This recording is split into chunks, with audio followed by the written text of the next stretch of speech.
Easter and the spring equinox. Amongst other things, Easter or springtime is the beginning and resets of many things. And I want to explore those layers.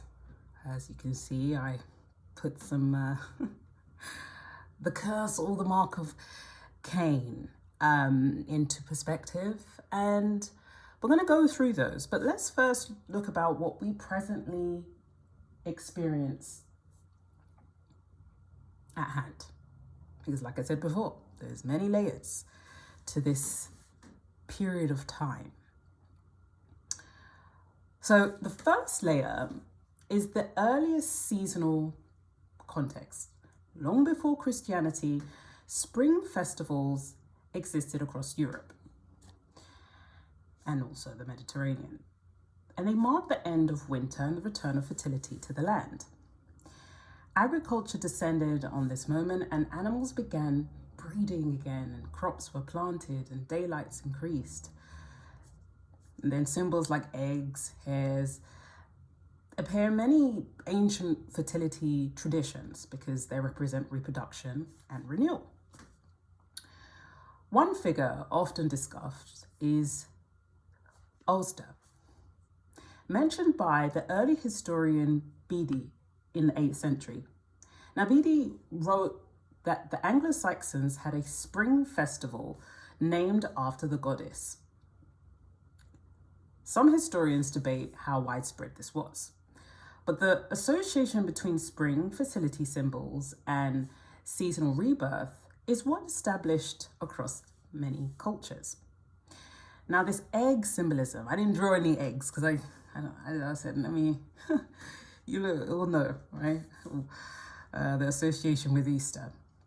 But egg symbolism goes even deeper historically. Eggs appear in Persian, Egyptian, and Indo-European traditions as cosmic symbols of creation. The idea of the egg as a womb or a container of life is a very ancient concept. And so the interpretation about the egg representing a womb, maybe this is something that you guys have heard before, actually is consistent with long-standing symbolic traditions about birth and renewal. And so the next layer would be the Jewish calendar connection. And this describes in the Christian story of Jesus occurring in the Passover. And I will talk more about that. Because even when we're talking about the equinox, we're talking on an astrological level, the sun going into Aries at 0 degrees. And that depicts or has some sort of symbolism towards this new marker. And we're going to talk more about that from the Vedic perspective later on. But anyway, the Passover itself, it's tied to the lunar calendar and the spring agricultural cycle. And the crucifixion narrative happens around this festival in gospel accounts. And because of this connection, the early Christians celebrated Jesus' resurrection remained linked to the same seasonal timing. Then the next layer is Christianity and calendar, balancing it out, right? Kind of standardizing this process. During the early centuries of Christianity, there were disagreements about what to celebrate regarding Jesus' resurrection. Some communities tied it directly to the Passovers and others wanted a separate calculation. And so this dispute was resolved during the reign of Constantine the Great at the First Council of Nicaea. Now, the council established the rule still used today.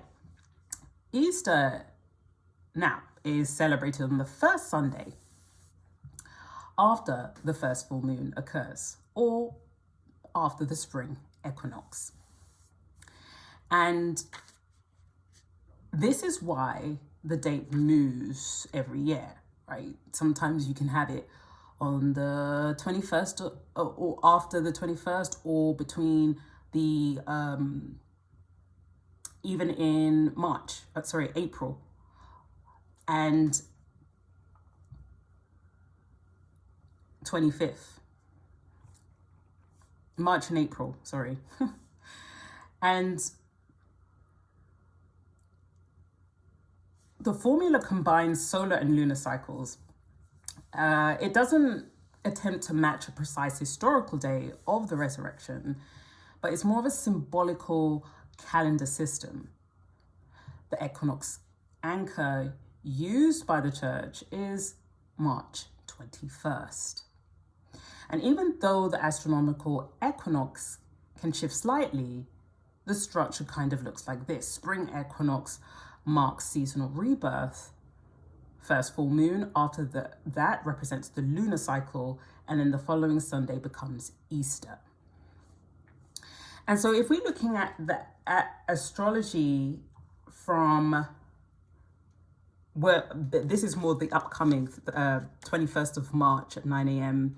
GMT time, there are some things happening here which I would even say this moon square Pluto is quite strong, and I would say it's more of another unearthing again, but it's a tension between what is shown and what isn't shown.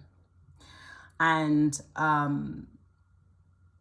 Aries is very interesting, like just as how it's depicted or how it's seen across time. It's about force, it's about action, and sometimes it can be seen as quite controversial, but it's very tricky. It's a very trickster energy, I would say. Like it's very much like it can get away with things. It can do, because its energy is supposed to enforce things. And so people born under this sign generally can get away with things. And that's why maybe even a lot of people say, Aries, I'm not sure about them, because they are, they're like slippery. They're slippery, you can't quite put a pin on them, and they're not supposed to be. They're supposed to, everybody has a purpose, or every energy has a purpose to yes, ultimately help you understand how to conquer emotions. And we definitely speak about that in terms of the Cain and Abel scenario, because emotions, I mean, we speak about a lot of things, but the hierarchy when it comes to emotions itself is paramount in what you can control, or how you can control emotions. And so the fourth layer is the integration of early customs into Christian culture. As Christianity spread throughout Europe, local customs merged in the new religious framework, and then eggs became part of Easter because they were already associated with spring fertility. And guys, if you look at my February 14th, I do talk about this. It's a constant thing when it comes to institutionalizing ideas, tradition, and cultures. There's a merging of sorts. Yeah. So I'm here today to kind of just see where everything all connects. I'm not here to necessarily have a divisive, conversation about, this is this and that is that. It's basically looking at how everything has grown over time and being able to have a better perspective on what it is that you understand to be true, I guess. Yeah. So during the Christian fasting period of Lent, eggs and dairy were traditionally restricted. And so by that time, Easter arrived and people had many eggs stored. Decorating and gifting them became a celebration of the fast ending. So by this time, Lent is already coming to an end, right? And there's a lot of ceremonies and celebrations that are either coming to an end or just before the new moon, it has come to an end. I think Ramadan just finished as well. So everybody's kind of working around the cycles of the celestial bodies, right? But they don't really want to talk about it. I don't know why, but there is something very powerful about the skies, and it's not to adorn the sky or anything, but it is more like an ancient interface. And I think the more we can learn to read it, the more we can understand ourselves, understand what's really happening versus what we see with our naked eyes. what was it? My Mercury retrograde video. Yeah. Like it was talking about how the things are, what you see with your eyes is not always what it is. And, you know, there's lots of optical illusions or artists creating illusions for our eyes to I don't know, to entertain ourselves, to say, oh, look, our eyes saw one thing and it's actually something else, you know? And so that even kind of says what you see with your naked eyes is not really what it is. And it's more about how you feel and what feels right and what feels imposed and what feels genuine, you know? The fifth layer is the industrial era, right? Commercialization. This is where companies entered the picture. During the 19th century, chocolate manufacturing expanded rapidly in Europe, and companies realized seasonal holidays created predictable purchasing cycles. So I've said this quite a few times in my videos, but like this energy is for everybody. You know, it's just that some people have kind of cornered it and started and repackaged it to create a new idea or a new theme. I don't think the idea, hopefully, well, it has happened because humans are humans. They subject themselves to an idea and they say, oh, I have this idea and your idea is terrible. And, you know, you're bad and I'm good, you know, which there's no such thing. And we will definitely go into it when we're looking about what is good and what is bad. What is sin? You know, well, what is that? What does that mean when we're looking at sin or the protection or the covering? Because that's what Easter's about, right? It's about knowing that there was a promise that our sin will be covered and that we don't have to go around doing the old covenant ways of protecting us from sin. So there is that. Sorry, back to the chocolate. So Cadbury's. Cadbury's is a British company. I don't know if they're in the US, but they're a very big chocolate company. So think of your chocolate equivalent, because to be honest, they were all doing the same things around the same time, you know? Or they could be the same companies just under different names, you know what I mean? But anyway, that's just my speculation. That's not fact. So one major example is Cadbury's. In the late 1800s, Cadbury's began producing decorative chocolate eggs. Improvements in chocolate processing made mold hollowed eggs possible, and this turned Easter into a major confectionery market. Retail cycles now place Easter's merchandise on shelves shortly after Valentine products disappear. This is a supply chain rhythm designed to maintain continuous seasonal consumption. And from an economic perspective, holidays serve as predictable spending anchors, and they help stable retail demand during the year. So this is Christmas, Valentine's Day, Easter, of course, and they all function this way. So when we're thinking about the mechanisms about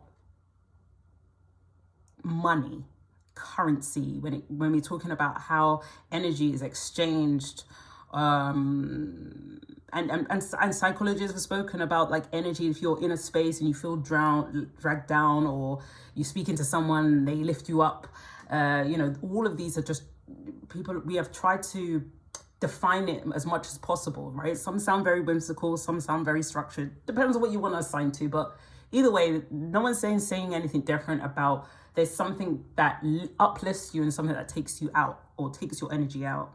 And when we think about money and the transference of that, even how that begin to signify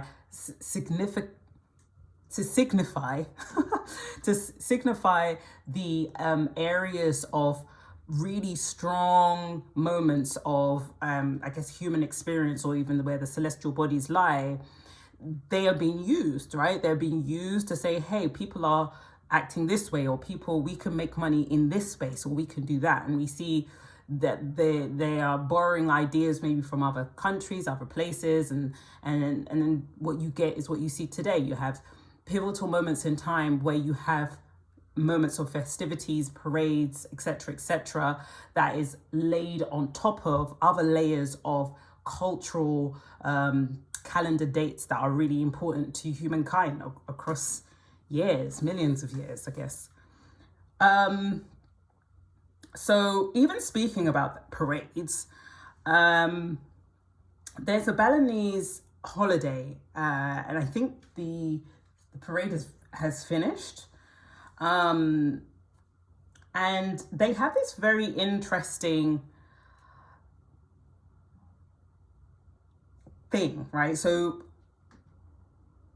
the entirety of Bali, they come together for weeks and months to build these kind of like paper mache sculptures, right? And some of them look, some of them look like, well, yeah, look like demons and like malevolent entities.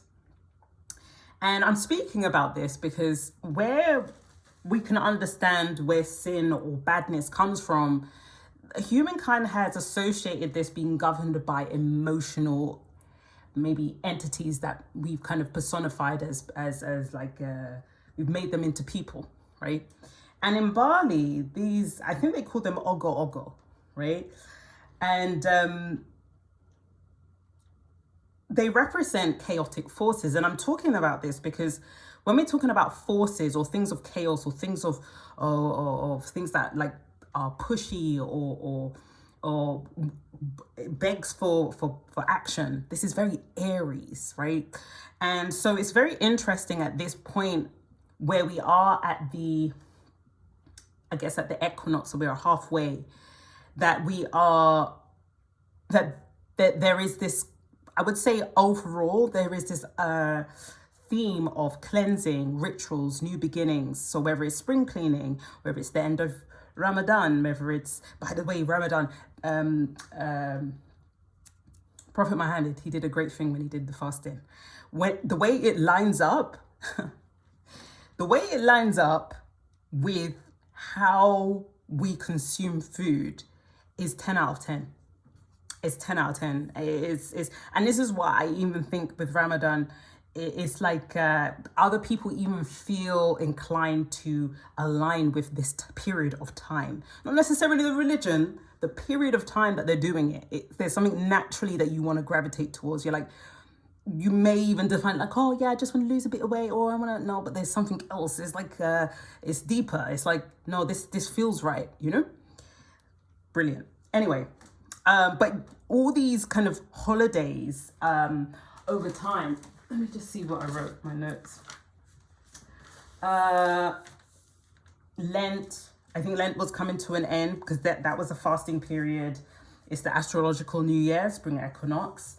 And right, so when we're speaking about this Aries energy or this kind of Martian energy, this depiction of these malevolent forces are quite playful, and I think that they're more like the ancient, like they've kept a lot of ancient traditions that goes far before this the development of the religions that we have today. And I would say that in terms of that, these figures that they create out of paper mache and have them paraded across the streets is one, they're absolutely stunning. Like they look so real. It's amazing. And even just the fact that they've dedicated their time to do this, and then once the parade finishes, they end up burning these I'm gonna just call them statues, of these paper mache statue type things. And I say that to say it's almost like they're taking the malevolent forces out. Like they are celebrating them, but they're also saying it's not your time anymore. You have to go back to you have to go back to where you came from. This is not your time. And in other Hindu scripts, because Balinese Hindu and I guess more Indian Hindu is there's similarities, but there's some differences as well. But they're talking about this idea of there are forces, not necessarily, it's bad and I have to assign with this, because let's be real, there's no, even if you're a part of a religion, right? No one can stand there and tell me, that you've stuck to every single part of that religion, please, because it's not possible. That's the part, it's not possible, and that's okay. But the idea that they've celebrated is that they're okay with the fact that you have to have both. You have to have good and you have to have bad. It cannot exist with just one. And even when we're speaking about Cain and Abel, it's the same thing when we're thinking about Noah and you had the raven or the crow and the dove. You're always having this dark and light energy that is perpetuated throughout all the historical texts. No one is saying anything different about this idea but then how we respond to it is different, I'd say. I think more people have been instilled with a level of fear when it comes to malevolent forces, only to realize that you're dealing with them every single day. And I think once that is understood and the fear aspect comes out of that, because you're like, where did you learn that? Where did you learn that? And I was thinking about this the other day when I was thinking about the beginnings of some of the rituals that we have today, and how did it become to be? Because if we were able to go far enough into time, good time travel, and we was to see real time how that transition looked for people to believe in one thing rather than what they used to believe, we would probably throw up, okay? We'd probably be like, this is disgusting. But because we're privileged we could just use our imagination and pretend, oh no, it's fine. And the thing is, the reason why I say this is because you have to have a balance with everything. If something is telling you to be so one way, what's going to happen is that the other side, the darker side, is going to spill out in such a force, in such a Martian way, you wouldn't know what to do with it. And you see what these guys are doing, they're having a parade to celebrate the things that are just natural, right? Because when you have a balance, it doesn't go too far left. It doesn't go to the point where you're out here. You don't need to do anything crazy out here, right? But there are people doing really crazy things, and I'm definitely not just justifying evil. I'm more talking about it from a metaphysical level of acknowledging that there are aspects of human beings that allow us to be able to say there are times where we think a certain way, and we have to be aware of it. It's not to say, yes, praise it and delve into that energy, because most of the time, even with Cain and Abel, when Yahweh said, you need to be in control of your emotions, he said, control it or you will fall into sin. And Cain was just like, nah. Am I my brother's keeper? However the story goes. But essentially, he was saying you're not in control of your emotions. And the entities, what we've decided to draw them and depict them as, is what we are supposed to. And this is why I love astrology, because it's kind of created the wheel of all the things that we are going to be tempted by. And how are we managing that? How are we working through that? Thankfully, we've come out of Mercury retrograde, because boy, I would say it was okay, right? I would say it's okay in terms of my awareness towards it. Near at the end, it got a bit strange, but nothing that threw me off to a point of I didn't get to get on with what I needed to get on with. You know what I mean? So that holiday, if I can be asked, I will put like a little imagery of it, because I think it's like fascinating how detailed they've made these malevolent forces. And they're giving Aries, they're giving that energy, and it's deep. It's like inner chaos. It's our shadow self. It's the social tensions. And I feel also where it comes to, I think afterwards they have like a moment of after that parade, and they burn the entities, which again I think is very kind of magical, because even when you're thinking about it from an energetics perspective, you can let me not say that. So anyway, there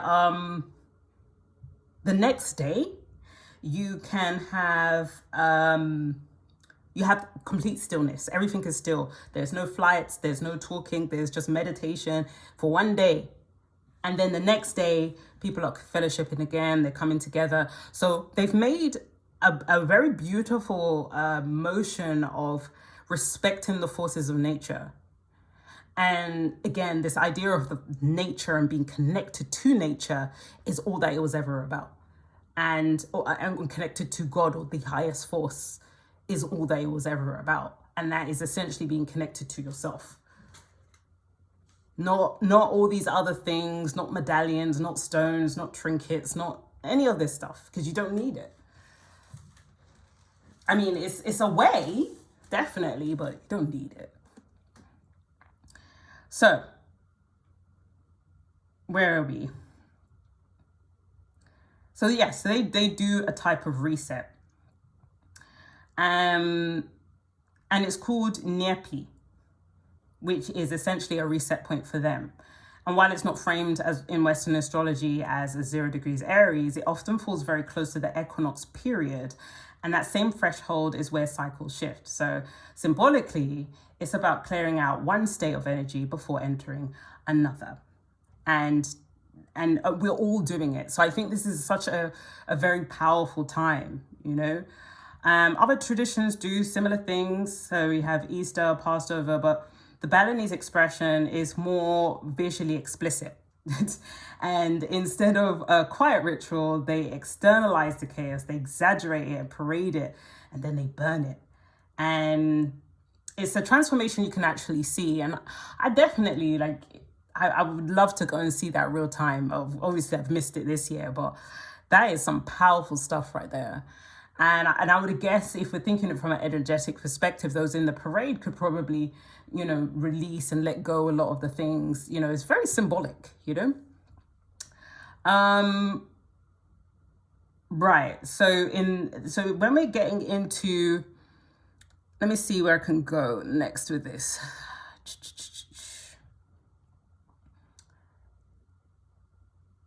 I want to look at, I'm going to go here.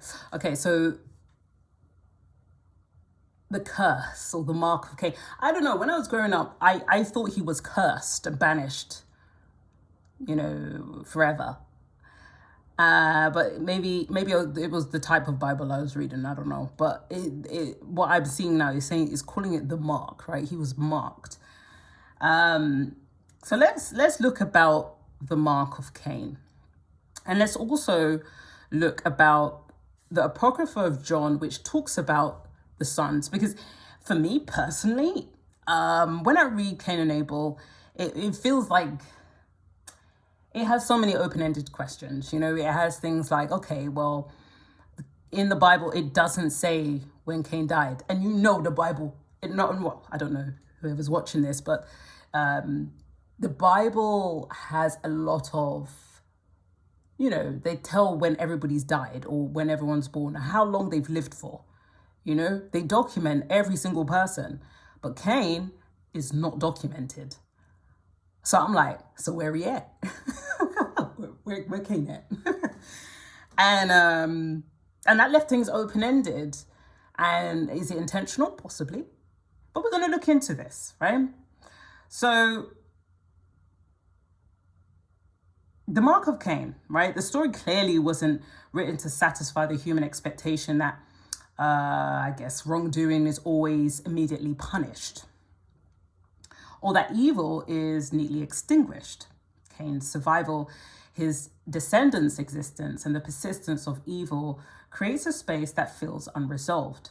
And that's exactly what makes it unsettling. The text leaves it open, and in doing so, it forces readers to sit with uncomfortable truth that misalignment can persist and sometimes even thrive under divine watch.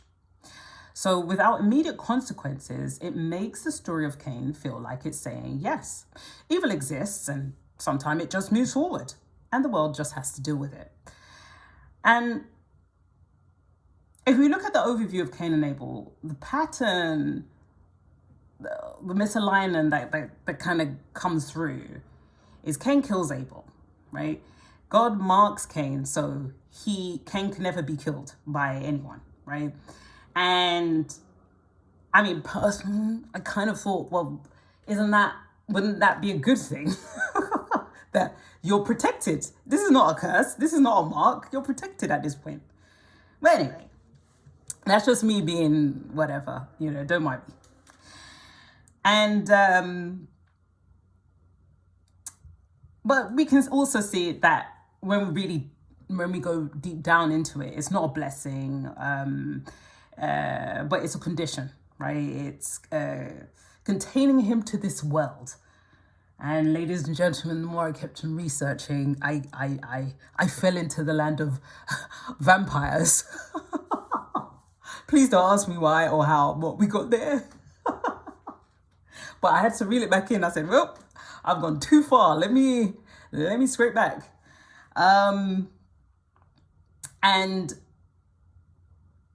I feel like when it comes to what I said earlier about being connected to nature, being connected to source, being connected to all things, we can look at this Cain and Abel from a symbolic perspective. We can look at it from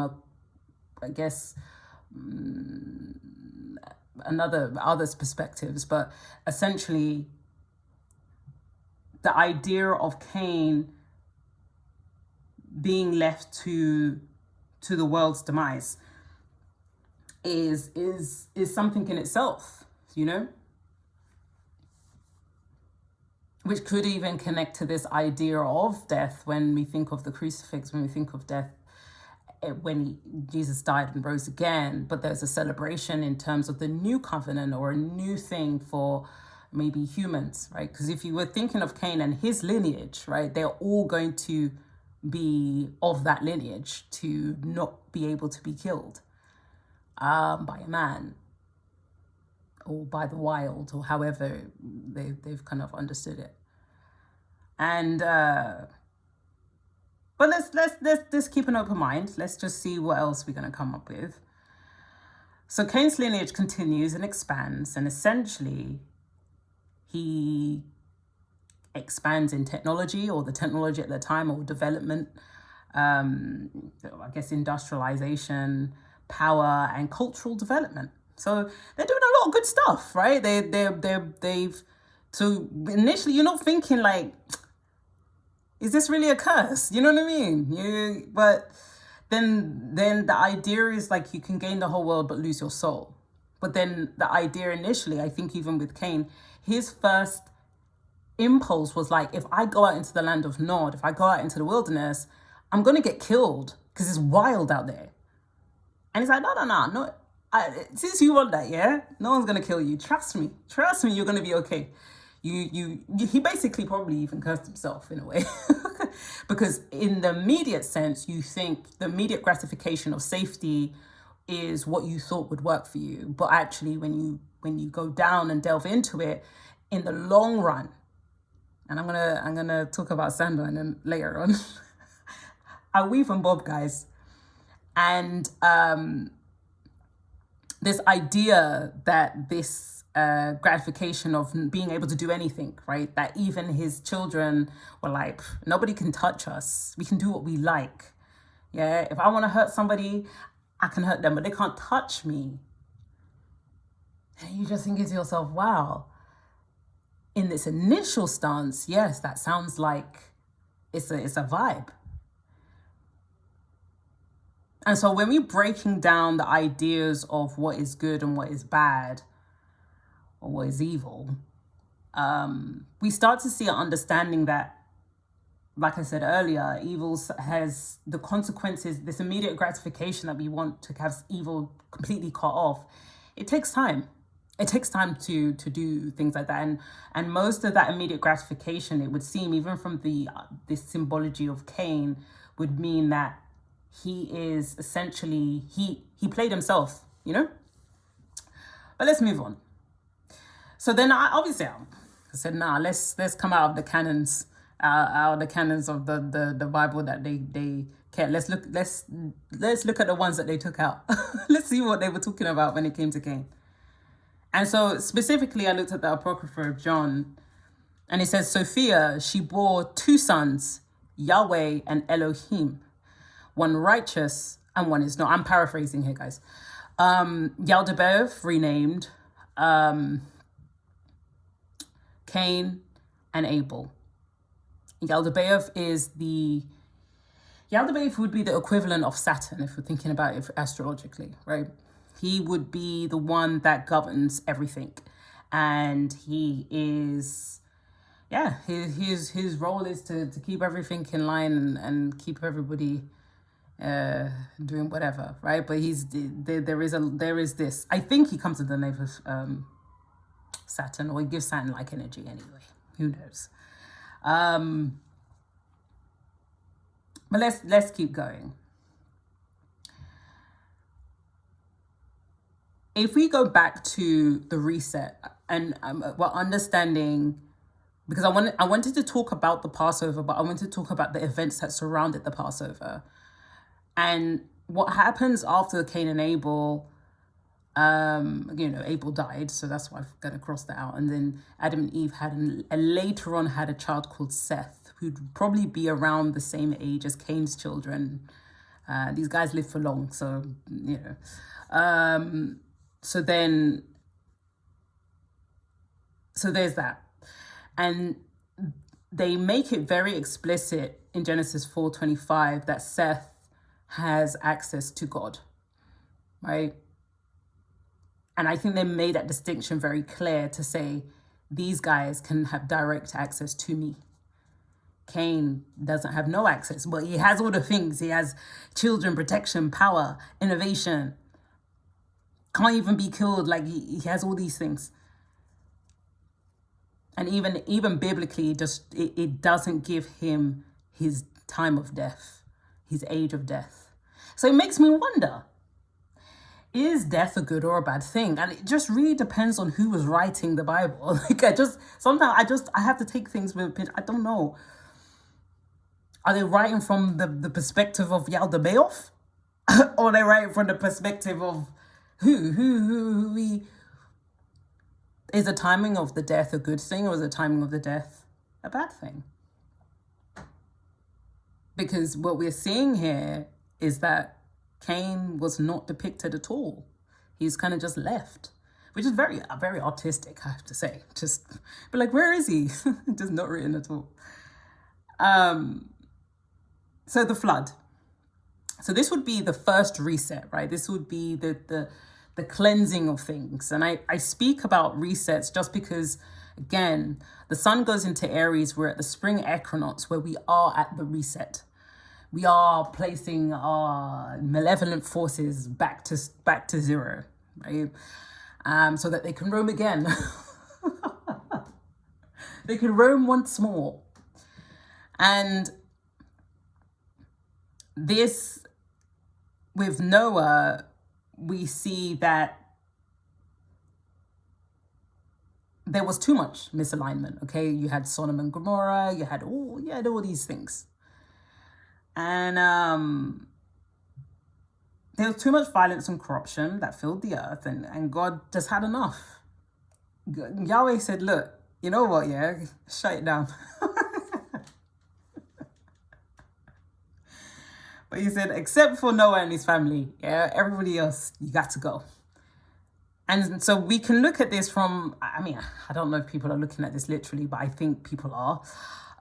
If we look at this symbolically, we can look at this as a tipping point, right? When there's too much of something, it's got to that point and it has no choice but to reset. Because it's too far on maybe the Martian side, right? There's no Venus to exist there anyway. Maybe there is, but Venus in detriment, yeah? And so what we have now is that. And then he sets a new covenant, which would be the rainbow, right? Which is this kind of promise to never do this again. He has to collect Yahweh had to even collect his own emotions. This is why I said emotions is the top G. Top G, everybody is subjected to the powers that be, which is emotions. And which is in astrology is governed by the archons, etc., etc. Like anyway. That's more of a Gnostic term, but yeah. So this is the Apocrypha of John is where it gets interesting, because then if Yaldabaoth renamed Cain and Abel Yahweh and Elohim, then you're going to have to decide, looking at the scriptures, which one was bad and which was good. And you would obviously be like, well, I guess one who was righteous would have been Abel, and the one who was not would have been Cain, duh. But this is Yaldabaoth, right? Yaldabaoth is cunning, he's a trickster. So who knows?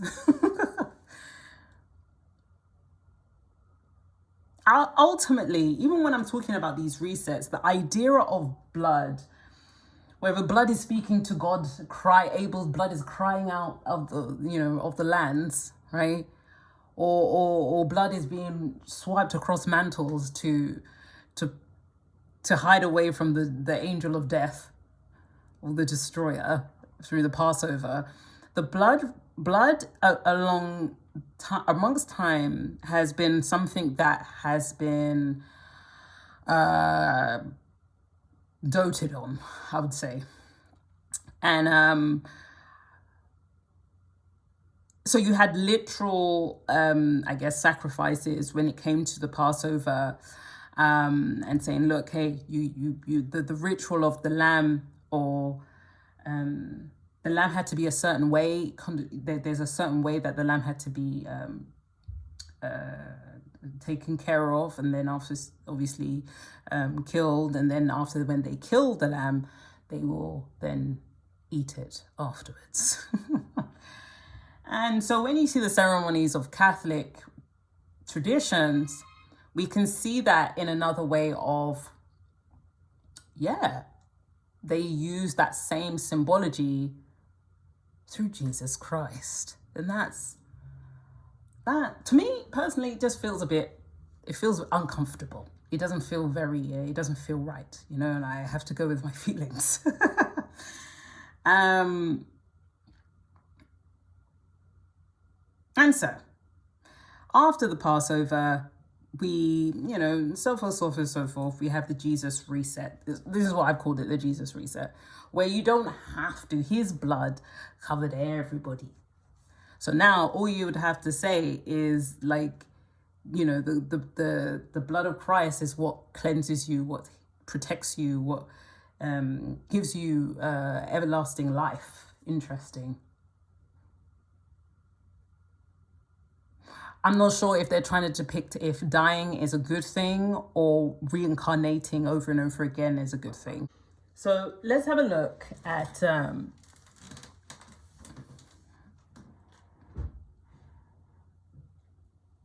this is my interpretation of the Apocrypha of John, and this idea of who was assigned to what.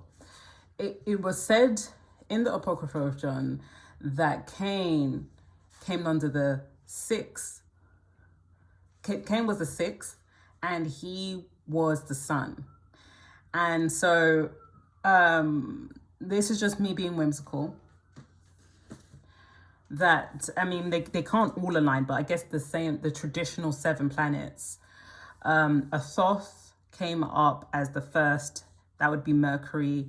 Hamas would be Venus. Kalila is Mars, which sounds like Kali, but Yabel is the moon.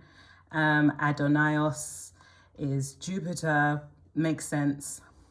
Cain is the sun, as written in the text, and then Abel would assume is Saturn. And even you could see Abel as Baal if you wanted to. But yeah.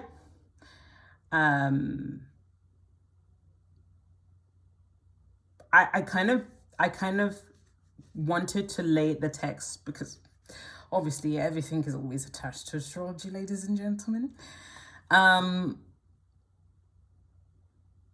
yeah, I thought that and then there are 12 others. So the idea is that, the Gnostic idea is that there are archons that govern, and these are one of 12. Oh, these are 7 of the 12. Because all the types, they all layer, all of the attributes all layer upon each other, but the idea that Yahweh and Elohim are the symbology of Cain and Abel just makes a little bit more sense. Makes a lot more sense. I mean, go with that as you will, because hey, it shows that Cain never dies. So, you know, that makes sense if he's a whole, God.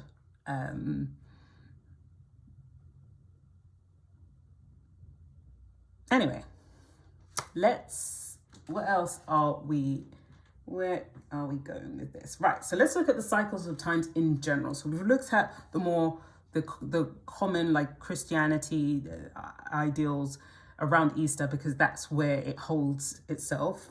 But across cultures, everybody is doing something around this spring equinox.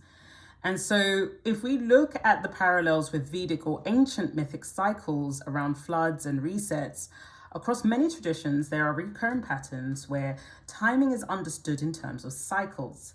So from ancient Mesopotamian traditions, stories like the Epic of Gilgamesh and Altrasis has a flood narrative where a divine being warns a hero to build a boat before some catastrophe. After the flood subsides, life and order is restored and blessings or immortality is granted. So from broader mythological patterns, scholars like Mircea Eliade and others have discussed the idea of the eternal return, where traditional societies practice rituals to reenact primordial events, festivals that symbolically return time to a sacred origin point, creating a cycle of destruction and renewal.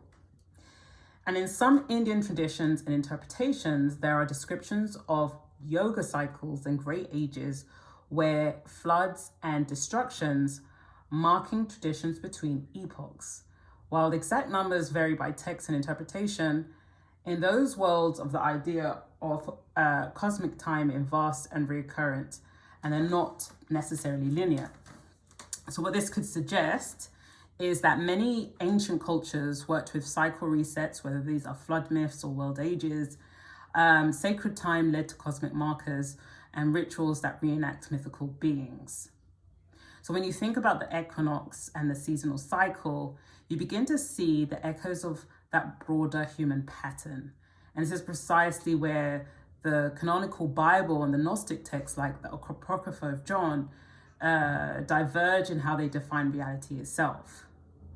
So if we think about Genesis 1, if we're going back to the Bible, we look at it, this gives more of an Elohim energy if we're looking at it from the Apocrypha of John, right?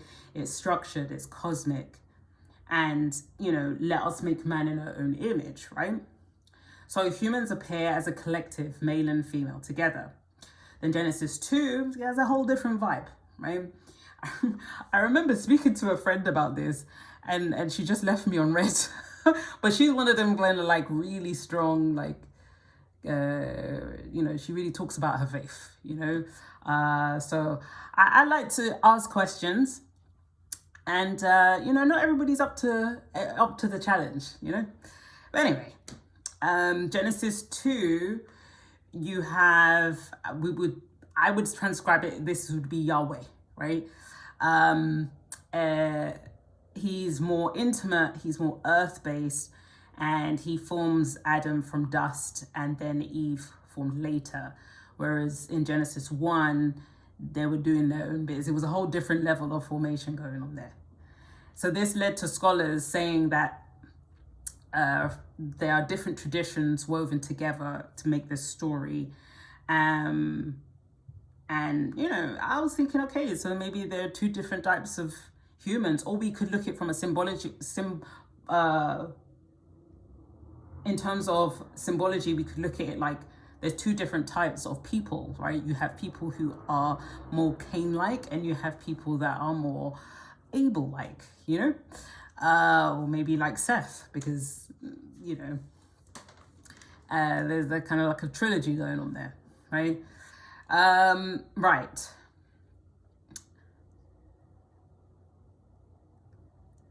I think where we can go from here,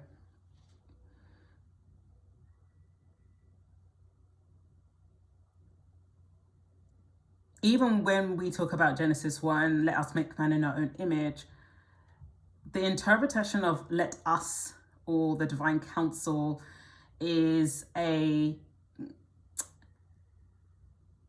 this idea that the mystical idea is like, there were many people involved in creation. And the more scholarly way is more like the type of language that is used. Either way, however you want to see it. I mean, I'm going to stick to more the traditional, like it's divine counsel, right? In the world, you can't just have one person that creates one thing, right? And and there's levels, you know? And yeah, anyway, that's just my view. And we can, if we merge those two together, right, we can see that possibly Genesis is shows a layered creation, but the Gnostic text expands how those layers are into being, like how they become to be, and it, you know, fills the gap, I guess. And I guess with Jesus, like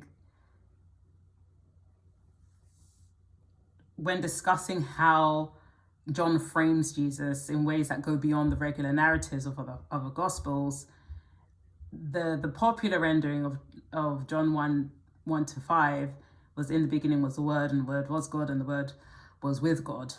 And it could suggest that he is the light of mankind, and the light shines in the darkness, and the darkness has not overcome it. So this is more symbolic in a way of how Jesus is depicted. And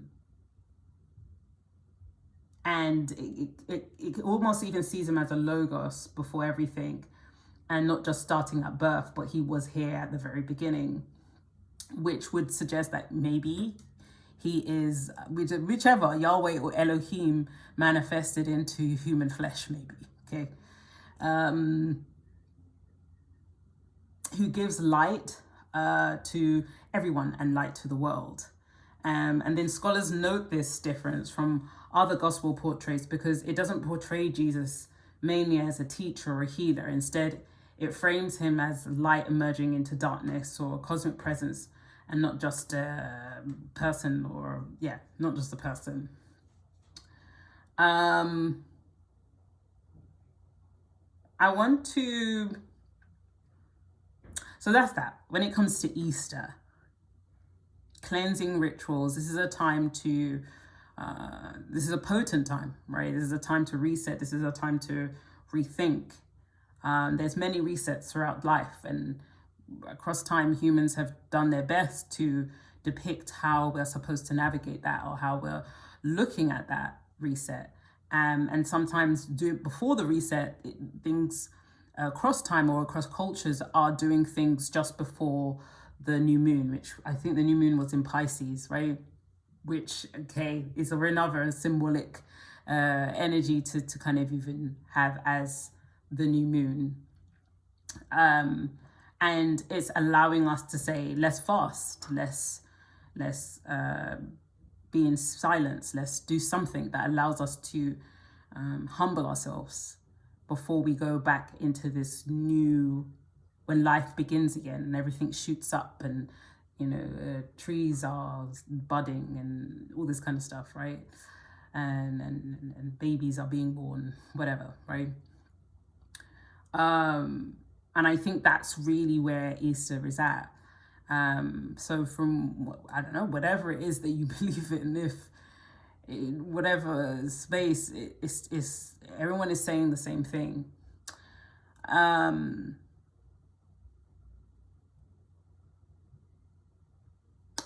debating whether I should continue, because I think I've already gone an hour, right? Let's see if we can get through this. I'm like debating like whether I should go through this next page. So this is more of the Vedic understanding.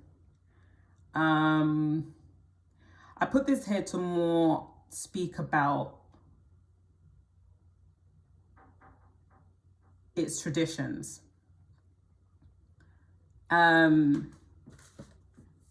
Or from the Vedic perspective, because we are doing astrology after all, ladies and gentlemen. And as much as I use this to kind of look at how Aries is seen.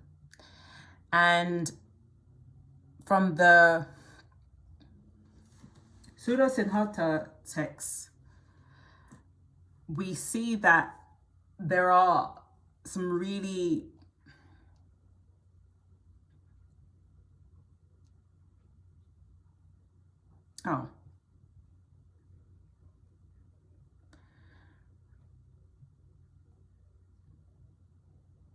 okay, cool. Some really interesting ideas here. And what I mean by that is that where we understand that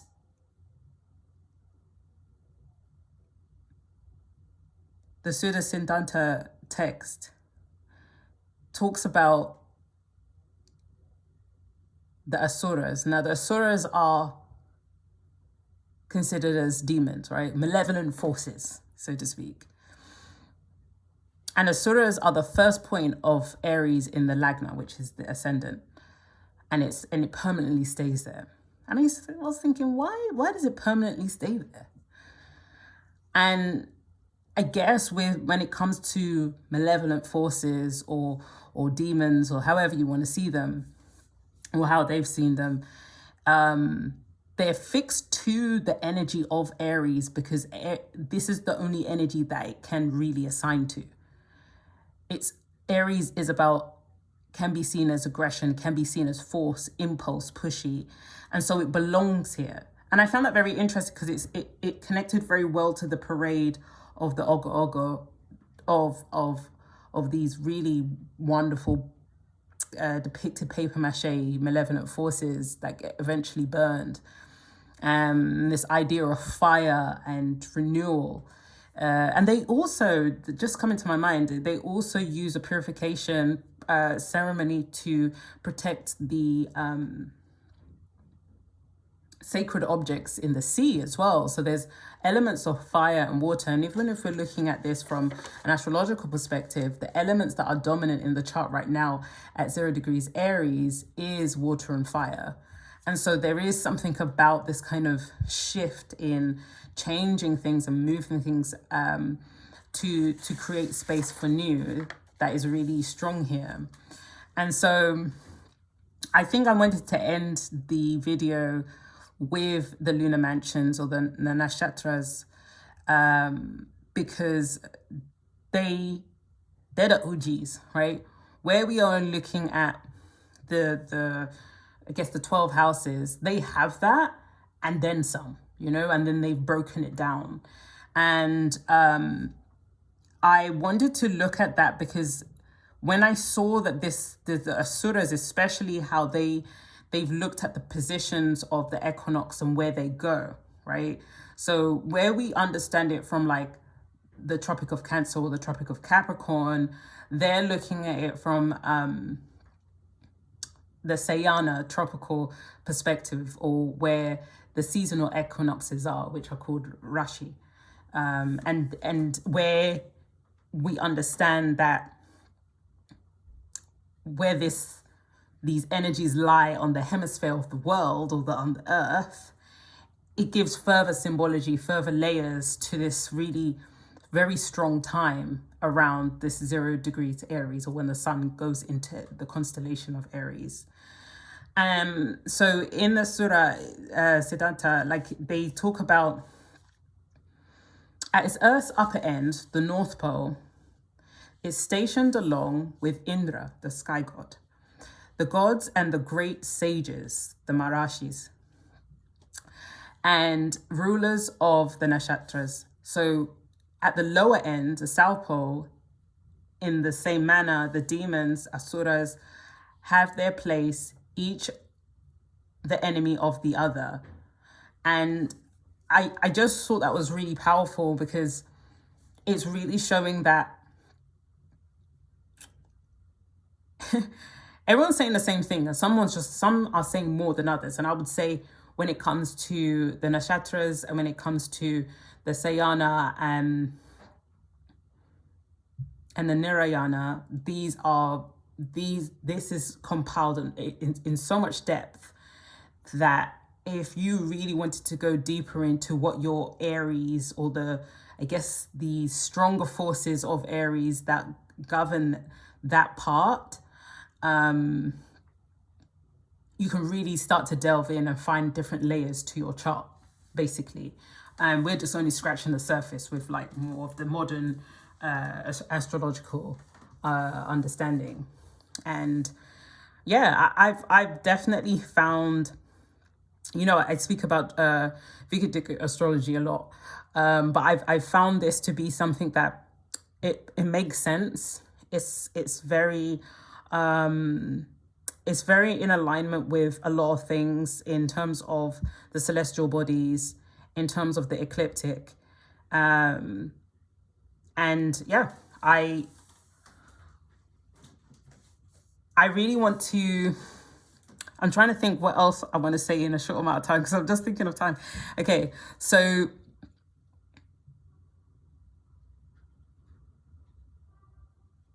what I've written here is that you have, for each nakshatras, in terms of the lunar mansions, these are kind of like houses, right? We consider them to be houses in terms of the equivalent. And each arc is 13 degrees 20. And each of those degrees, there's 27 of them. And I guess in the story, the idea is that the moon god has 27 wives, and they each are responsible for an arc. And each of those arcs have an expression. And if we look at it astronomically, the moon moves around the earth approximately 28 days. So I think also with the storytelling as well, it helps to better understand how our celestial bodies work. And so within that 13 degrees 20, you can divide that again into 4, and what you would get is padas or pada. So each pada, for every 9 padas, you have 1 rashi, which is makes up 30 degrees, which is what we will formally known as like whole sign. And that 30 degrees would be a zodiac sign. And so, for example, because we're talking about Aries, Mesha would be under Aries, 30 degrees. And then you have Risha, and then you have Mithuna. So, and so on and so on. And what we have here is an extra layer. So this is more talking about the lunar cycles. And then within the lunar cycles, which the lunar cycles, depending on where it's positioned or where it's being highlighted is in your chart, that's where it's going to maybe even show up what areas or what degrees, especially at 13 degrees 20, what padna is lying in. Padna.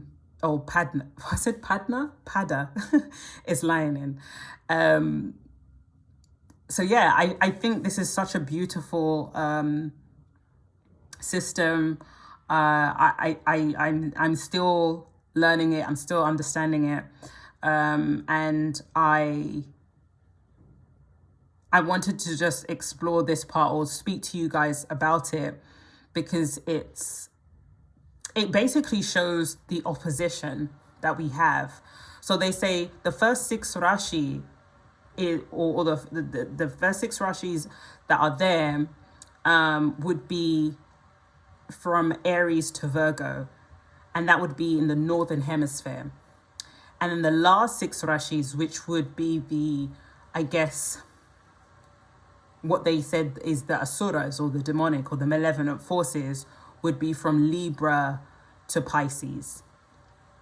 So that's very interesting, right? That's the main reason why I put this here, but I couldn't put that here without breaking down how the Vedic how Vedic works in terms of in its most basic form, and how it works on the actual hemisphere of the globe, or of the earth. And yeah, I just, this is just to kind of round off Aries energy, where it lies, and how it sits, and how it impacts us as people, and how we feel that, and how we transpose that to storytelling or parades or scriptures or Easter eggs, whatever it is, you know. It's something that is tied to a moment where everybody's saying that there is a new beginning or a new reset to going forward. And we've had, even before 0 degrees Aries, this year has been quite filled with a lot of resets. I would say that Pisces new moon was quite strong. But we've had quite a lot of it, and I don't know, even doing this, I feel so blessed to be able to research this, to be involved in doing stuff like this, because it allows me to understand that the world, everything is just so much bigger than us, you know, like everything is so much more, there's just so much more to life. And when we find out that there are people that have broken down things that, like, I will sit there and I'll be like, oh my gosh, I've had this, I don't know, scenario happen, but like maybe something spiritual. And there's some ancient text that has already worked it out. And you're just like, what? So I feel so blessed that, like, you know, being a cog in the wheel of life, right? That nothing is too out there, nothing is too strange. Everybody's speaking the same thing, but just in different ways and packaged in different ways. And I think more just when it comes to Easter, it's just more about everybody not necessarily being divisive. I think even the other day, I think the Christians were creating a little thing going on. I don't know if they were trying to make something viral, but they were like, hey guys, and they did it on the new moon of Pisces, whether they realized it or not. And they were like, hey guys, I think we all need to just pray. I think they were rounding up the Christians. I don't think they were telling everybody to do this. This is where you lose out. You lose out by keeping yourself cornered in this way. This is why it works. This is why we will never win the fight. Because it works perfectly, right? Yalda Bayoff is out here doing bits.